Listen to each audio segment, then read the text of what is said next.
Over the weekend, on the night between December 1st and December 2nd, an unidentified aircraft fired 5 missiles at a military position that was undergoing renovations in the Damascus province in Syria. 2 of the missiles were intercepted, but the airstrike still caused substantial damage. Although Israel did not take responsibility for the airstrike, no one has any illusions about the identity of the warplanes that conducted the attack. Likewise, no one has misconceptions about the purpose of the Iranian base that was bombed. The sequence of events shows that the Israeli and Iranian rivalry is entering a new phase. The two are, in fact, waging a war by other means. Welcome to Caspian Report, narrated by Brody and written by Shervan. The Israeli airstrike in Syria comes 3 weeks after the BBC released satellite images as evidence that extensive construction was underway at the site that was later bombed. The base was intended to store weaponry, ammunition, and house Iranian militias who operated in the Syrian conflict. In other words, it was an Iranian permanent military base on the periphery of Damascus and within artillery range of the Israeli border on the Golan Heights. This isn't the first time Israel launched such preemptive attack. In September 2017, Israeli jets bombed a manufacturing facility for precision rockets and missiles in the northwest of Syria. Following the airstrike, Prime Minister Netanyahu declared that it would not tolerate a permanent Iranian presence in Syria and Lebanon as part of Tehran's plan to control a land corridor to the Mediterranean Sea. The more recent Israeli airstrike is meant to reinforce the previous red line and proof that Israel will use preemptive force whenever required. The incident also displays that Israel and Iran are waging a low-intensity proxy war on the ground, in the air, and at sea. The two sides are sizing each other up and maneuvering by obscure rules that are being set while the conflict is ongoing. Each side is trying to outperform the other, while at the same time, trying to prevent a direct war. At the present, there are still enough restrictions to contain the situation from deteriorating into all-out war. But Syria's tolerance on how many hits it can absorb will eventually reach a limit. At some point, the Syrians could retaliate and fire a missile at an Israeli command post at the Golan Heights. Such a series of responses and reactions could rapidly spiral out of control. This gives the Israeli-Iranian proxy war a degree of unpredictability.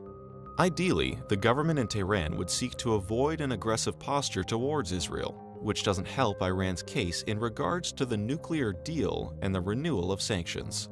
However, the geopolitical opportunities are too great to ignore.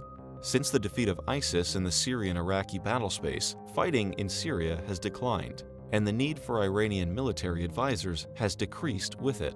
If Iran wants to create a physical infrastructure to permanently base Iranian forces in Syria, then now is the time to do it. Iran has an estimated 9,000 militia fighters who operate in Syria. This number does not pose a threat to Israel whatsoever, but it sets a precedent. The fighters need to be housed in permanent bases while they are in Syria, and once a physical presence is established and defensive weaponry is installed, Iran can eventually expand its facilities. For Israel, this raises some serious concerns. Due to its territorial size and limited resources, Israel has always had an ally with a major power while maintaining a complex relationship with its Arab neighbors. Navigating the geopolitical landscape of the Middle East requires Israel to remain steadfast in its diplomatic, economic, and covert actions. In this context, a permanent presence of Iranian forces in Syria would create a strategic dilemma for Israel that has not existed since 1973. Until now, the conventional threat to the country came from Hezbollah in Lebanon. On the Syrian front, however, there was no exposure that required the long-lasting deployment of sizable Israeli forces on the Golan Heights. Should Iran succeed in establishing a permanent base in Syria, then the geopolitical status quo will be overturned. The recent Israeli airstrike in Syria should be understood in this situation. It was designed to signal to the Iranians that plans for a base would be met by preemptive attacks. Since neither side is willing to back down, we can expect more attempts by the Iranians to set up military positions in Syria and, subsequently, more Israeli airstrikes as a response. However, at a certain point, air superiority alone is not sufficient to break the stalemate. In 2006, during the Israeli-Hezbollah war, the former conducted mainly an air campaign that failed to neutralize the latter. The conflict required large-scale ground forces, but Israel wasn't willing to get entangled in a war of attrition. If Tehran manages to establish a physical presence in Syria, Israeli airstrikes will not be sufficient to deter Iran. Sooner or later, Israel would be left with no choice but to mobilize large-scale ground forces into Syria. Such a scenario would likely end in heavy Israeli casualties and, ultimately, in defeat. The fact of the matter is that due to the relatively small size of the Israeli military, it cannot sustain a long, high-attrition military conflict that Iran endured during the 1980s. In this framework, the Israeli government must search for ways to deal with a determined Iran in Lebanon and Syria while avoiding a ground war. For Israel, this is a futile task, and it means that it cannot deal with Iran on its own. As a small nation with limited resources, Israel needs allies. Historically, Israel ensured its survival by allying with the United States. Washington has the resources to manage a balance of power in the Middle East and thus deter Iran. However, such a confrontation requires a geopolitical commitment. Think of hundreds of thousands of troops. That is a price Washington is unwilling to risk. In fact, at this point, American policymakers have no coherent strategy for the Middle East. Its policy to balance the interests of the ethno-religious communities in Iraq resulted in sectarian violence. In Syria, Washington's effort to create a proxy force to overthrow the government ended in disaster. Similar strategic failures appear in Afghanistan, Libya, Yemen, and others.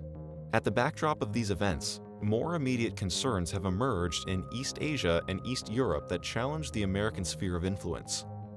To that end, Washington seeks to retreat from the disaster in the Middle East that it helped to create and focus on Russia and China. This leaves Israel in a conundrum. Although the country is well capable of safeguarding its interests, Israel does require U.S. support in case of a high-attrition conflict. But considering the American exit, authorities in Israel are uncertain to what extent the U.S. security guarantee still means. In light of the exit of its primary ally, Israel must search for alternative partners. In recent years, as Iran expanded in its influence region, Israel has found increasingly more common ground with Saudi Arabia. There was a time when the two were polar opposites, but geopolitical necessity often overrides moral values. Today, the Kingdom of Saudi Arabia finds itself surrounded by hostile actors who have close ties with Iran. As such, the Saudis desperately seek to reverse the situation, and cooperating with Israel would go a long way. Besides a common objective, Israeli and Saudi cooperation brings additional perks. By reaching an understanding with each Arab nation, Israel gains legitimacy and acceptance in its neighborhood, which is essential for its long-term interests. Meanwhile, for Saudi Arabia, cooperating with Israel helps its lobbying groups in Washington to secure more advanced weapons procurements that will follow in the future. So, there are plenty of mutual benefits in an Israeli-Saudi alliance. That said, neither side is prepared to make public commitments as the political leaders fear a backlash from their conservative communities. Thus, despite their common interests, the risks outweigh the benefits, and an Israeli-Saudi military alliance is unlikely to be realized in the immediate future. Instead, any cooperation that emerges is likely to remain restricted to intelligence sharing. A more feasible front is an alliance between Turkey and Israel. The former has been the historical power of the Sunni Muslim world. It has the 17th largest economy in the world. It boasts an impressive military force, and it controls the largest share of water in the Tigris-Euphrates river system. These factors give Ankara the long-term advantage in the Syrian-Iraqi battle space. Relations between Netanyahu and Erdogan, despite the public rhetoric, are good in a strategic sense. But so are the ties between the governments in Tehran and Ankara.